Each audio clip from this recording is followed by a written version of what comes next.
Монгол улс өнгөрсөн онд 800 мянган жуучдыг хүлээн авсан бол 2026 онд 1 сая жуучныг угтан авахар тооцоолжээ. За 2026 онд Монгол улсад олон улсын томоохон хурлууд зохиогдохоос гадна их Монгол улс байгуулагдсны 820 жилийн тохиож байгаа юм. Энэ хүрээнд засгийн газраас аялал жуулчлалын чиглэлээр үйл ажиллагаа явуулдаг аж ахуйн нэгжүүдэд 6% хүүтэй хөнгөлтэй зээлийг олгохоор төлөвлөсөн байна. За энэ хүү зээлд хамрагдах гол шалгуур нь боловсон ариун цэврийн нойлыг барьж байгаах юм байна.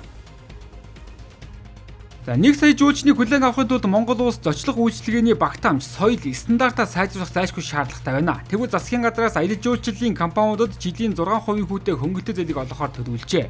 Энэхүү зээлийн үр дүнд жуулчдын баазуудын нөхцөл сайжирна гэсэн хүлээлттэй байна. Миний хувьд бол янз бүрийн инфлюенсер одоо татвар төлөгчний мөнгөөс зарцуулж авчрах ямар ч төлөвлөгөө байхгүй байгаа. Биднэрт бол одоо яг аялал жуулчлалын мэргэжлийн холбоотойгоо танаас судалгаа хийхэд 1 сая орчим жуулч хэрэгжил ирнэ гэж байгаа. Тийм учраас бид нар өөрсдийгөө саваа бэлтгэх хэрэгтэй байна шүү дээ, тийм ээ. Тийм учраас одоо өөрсдийнхөө нөхцөл байдлыг сайжруулах, за 1 номерт ариун цэврийн байгууламж, 2 номерт Монгол хоолыг илүү шингэцтэй, шимт хичээлтэй харагдах байдал нь илүү одоо арай дээр харагддаг ийм байдлаар ажиллах. Тэгээд 3 номерт нь үйлчлэгээний чанар стандарт гэж байгаа. Өмнөх засгийн газрын үед жуулчдыг татах чиглэлд олон улсын томоохон агентлагууд болоод инфлюенсерүүд спортын багуудтай хамтран ажиллах гэрээ байгуулж байсан. Тэгвэл энэ жилийн хувьд жуулчдыг татахад бус хүлээн авахд салбар яам гол анхаарлаа хандуулахар болжээ. Иймээс аялал жуулчлалын баазуудад үйлчлэгээний чанарыг үнэлэх одны зэрэгэл тогтоохоор болсон байна.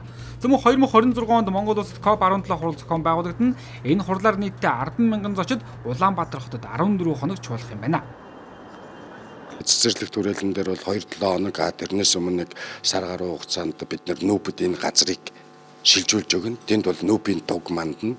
Тэгэхээр энэ хурал зохион байгуулагдаад дууснаас хойш тодорхой хугацаанд нэг ойролцоогоор одоо 2 сар гэж хэдүүлээ бодчих л да. Тэгэхээр тийм хугацаанд бол энэ конвенцийн дагуу хилцээр байгуулсан улс орны дагуу бид нар энэ хурал зохион байгуулах газрыг бол нүүбийн мэдлэлд шилжүүлж байгаа.